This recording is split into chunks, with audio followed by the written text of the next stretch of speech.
আসসালামু আলাইকুম সুপ্রিয় দর্শক বন্ধুরা, আপনারা সবাই কেমন আছেন? আশা করছি মহান আল্লাহ তাআলার অশেষ রহমতে আপনারা সবাই যে যেখানে আছেন অনেক বেশি ভালো আছেন। আমিও ভেঙে পড়ি, আমারও মাঝে মাঝে অনেক মন খারাপ হয় অসুস্থতার কারণে। আমাকে সান্ত্বনা দেওয়ার মতো তো কেউ নেই একমাত্র মহান আল্লাহ তাআলা ছাড়া। তবুও বলছি আলহামদুলিল্লাহ, আমি অনেক ভালো আছি। বন্ধুরা, এখন হচ্ছে বেলা 9টা বাজে। নাস্তা খেয়ে নিলাম সকালবেলার। এখন রান্নাবান্নার আয়োজন চলছে। তো এখানে দেখুন আমার আম্মা লতি কেটে নিয়েছে, লতি রান্না করবে।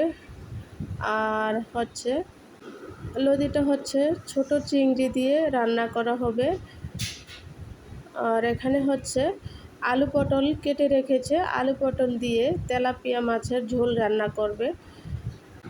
তো এখন হচ্ছে বন্ধুরা দুপুরবেলা ভাত খেতে আসলাম। এই তো দেখুন রান্নাটা হয়ে গেছে প্রায়।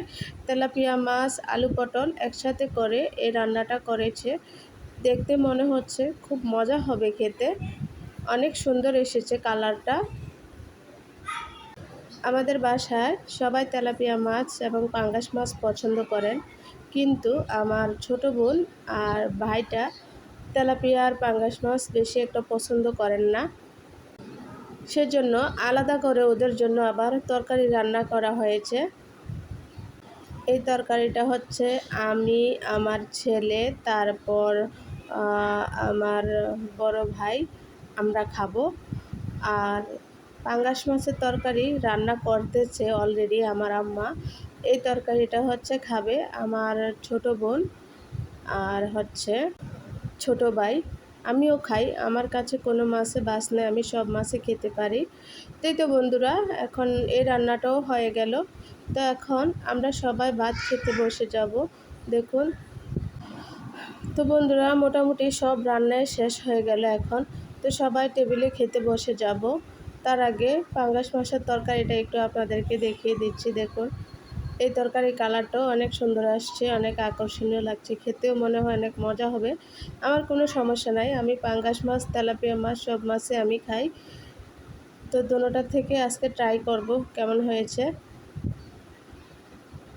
তো বন্ধুরা, এখন আপনাদেরকে আরেকটি তরকারি দেখাবো। সেটা হচ্ছে লতি দিয়ে ছোট চিংড়ি মাছ ভুনা করা হয়েছে। দেখুন, এটা হচ্ছে সবার ফেভারিট তরকারি, সবাই এটা পছন্দ করে খেতে, লতি আর ছোট চিংড়ি। এটাতে কেউ না করবে না, সবাই খেয়ে বলবে এখন।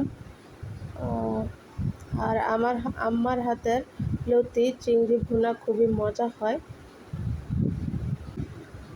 কিন্তু আমি খেতে পারবো না কারণ এটাতে অনেক অ্যালার্জি আছে। তো চিংড়ি শুটকিতেও অ্যালার্জি, তারপর লতিতেও অনেক অ্যালার্জি।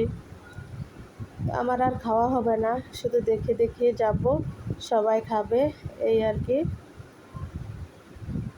বন্ধুরা, আরেকটা মজার ব্যাপার হচ্ছে আমাদের এখানে যত রকমের তরকারি থাকুক না কেন, আমার ভাইয়ের জন্য একটি ডিম রান্না করতে হয়।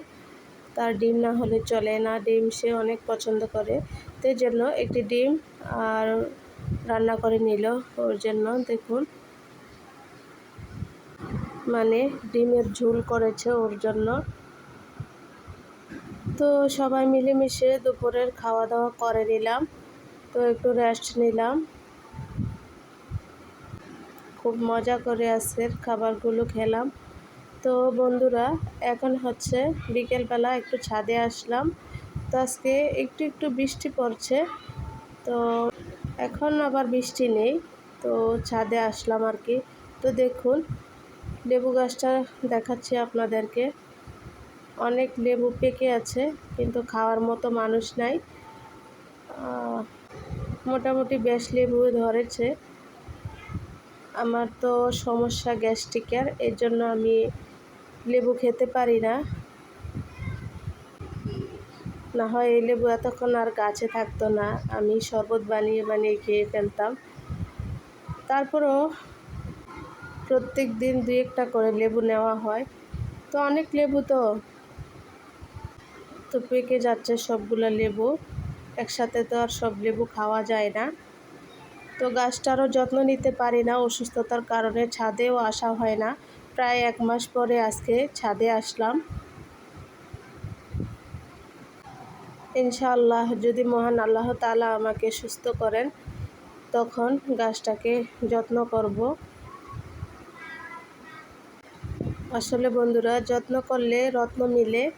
আমি লেবুগুলা ধরার আগে অনেক সুন্দর করে গাছটাকে যত্ন করেছিলাম, এজন্য এত লেবু ধরেছিল।